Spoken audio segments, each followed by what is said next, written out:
I believe every leader needs to possess perseverance, the determination to never give up despite all odds. Business is long.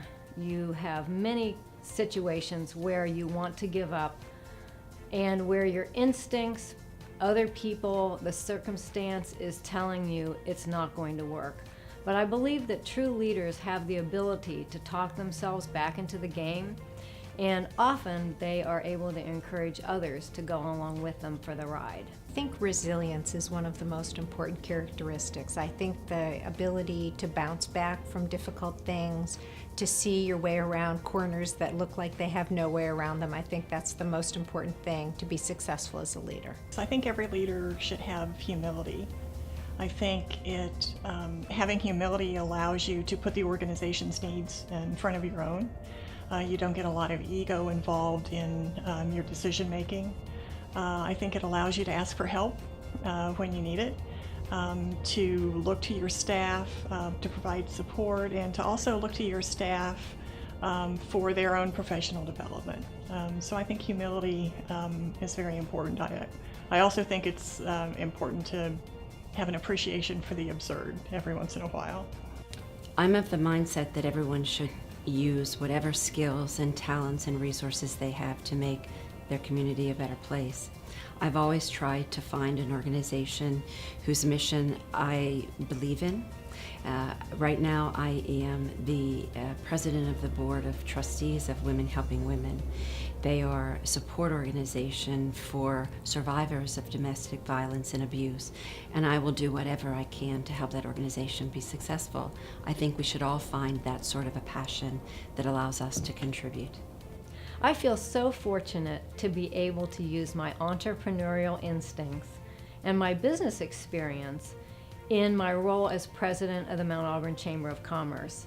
We have about 55 business members who work diligently to make sure that Mount Auburn is a safe place to live and work, and to develop economically in the area, building new buildings and bringing in new businesses. It's been a wonderful experience for me, and I'm so glad to be able to give back in that way. I believe that I'm using my position in this community of Cincinnati to influence people and to be of service for others. And being of service is really what it's all about for me. It's going out there into the community and making a difference in helping people realize their full potential. So the best advice that I've gotten on how to be a good leader is get in the water and start swimming around. So one of my past board chairs uses this all the time, and at first you're like, well, that's a nice homespun piece of advice. Here's the thing, so often I think that we let our fears keep us from taking that first step. You don't know where the shore is, so you don't even get in the water. But the truth is, life isn't that way. And if you want to achieve things, if you want to make a difference, if you want to have the life that you envision for yourself, you just have to get started. And I think that's what he means by that. You have to get in the water and you start swimming and you see where that tide takes you. I think what shaped me as a leader more than anything else is not so much advice, but just the way I was brought up. My parents both told me from an early age that there was nothing I couldn't achieve. That may seem like a fairly common message, but for a girl in the 60s, that was not a common message. So I think just having my parents provide that empowerment to me has definitely shaped me as a leader. So some of the most important advice I've received as a leader is that you don't need to be everything to your organization or to your team or your division, whatever you're leading. What you need to be is brutally honest about what your strengths are and where you need to be augmented, who you need to surround yourself with so that you can be as effective as you possibly can. And then you obviously give the people around you really the gift of delegating what they're great at as well. I think as a group then you make a really effective team. I guess the best advice that I've gotten that has helped shape me as a leader is to have confidence in yourself, display that confidence in everything you do. If you don't have confidence and believe in yourself, then nobody else will believe in you. My favorite piece of advice that I often share with other people is that good people always reflect well on you. I think people who are starting out in their management career often hire folks that they think won't threaten them in some way or won't be brighter or better or something. The better the people you hire, the more successful you're going to be. So I've long held a deep belief in the extraordinary opportunity for learning to be transformative in an individual's life, in a group's life, in a community's life. So that notion of when you learn something new and you can act on it and be something different, see the world anew, has always captivated me, even long before my work in education.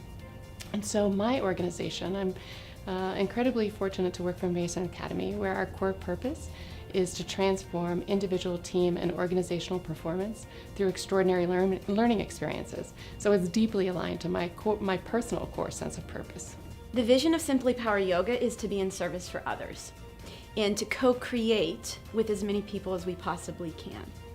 The vision is to make the impossible become possible for people who never thought they had the ability to do that. So how that empowers me as a leader and as a studio owner is seeing people physically transform in front of my face, in their body, in their spirit. And by seeing that, it empowers me. It really has nothing to do with me. It has to do with the transformation of other people is what empowers me. What I enjoy most about St. Vincent de Paul is the people. It's always the people, and I just love them. From the people that we go and help, they have such incredible fortitude and such faith. The people who are volunteers, they're so humble and so kind. Our board, our staff, they're so compassionate and dedicated, and my gosh, I love being around them. Sometimes I pinch myself and I'm like, I can't believe these people let me be part of what they stand for and what they do. It's just a beautiful, wonderful mixture of people from all walks of life, and